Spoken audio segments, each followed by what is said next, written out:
Bulan Ramadan merupakan bulan yang penuh dengan berkah, di mana orang mulai banyak membuka usaha jualanannya di bulan puasa ini, tanpa terkecuali dengan pedagang buah semangka yang mulai marak di setiap sudut kota. Seperti yang ada di Pasar Perjuangan Kota Sekayu, terlihat pedagang mulai menggelar dagangan buah semangka yang masih sangat segar, sehingga menggoda kita untuk membelinya. Wulan, pedagang buah semangka mengaku jika buah semangka ini merupakan buah semangka yang baru dipetik dari kebun petani di wilayah Kecamatan Sungai Kerumubah dan langsung dipasarkan. Setiap bulan Ramadan, para pedagang ini selalu berjualan buah di Pasar Perjuangan ini.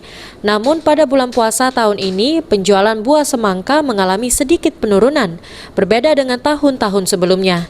Jika biasanya di awal Ramadan bisa mengantongi omset 1-2 juta rupiah dalam perharinya, namun saat ini hanya dapat 700.000 hingga 1 juta rupiah saja. Sekilonya berapa? Merah, kuning. Itu beda-beda harga atau sama semua? Sama semua. 8.000 semua ya. 8.000. Tapi peminat tetap tinggi di bulan puasa.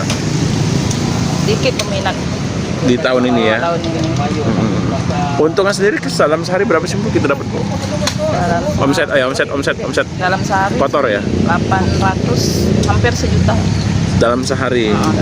Biasanya kalau sedang ramai berapa? 1.500.000, 2 juta. 2 juta sampai 2 juta ya. Tapi kalau lagi sepi sampai 700 sampai 800. 800 aja. Oh ya. Harapan sendiri Bu ini karena ada dampak Covid atau seperti apa? Karena dapat Covid ya. Ini orang lebih mengalihkan untuk membeli yang lain nih. Bukan lain nih Bu ya. Penyebab penurunan omset ini karena adanya wabah pandemi virus COVID-19 sehingga mempengaruhi daya beli masyarakat. Diharapkan warga agar wabah ini bisa segera berakhir dan perekonomian bisa kembali seperti semula.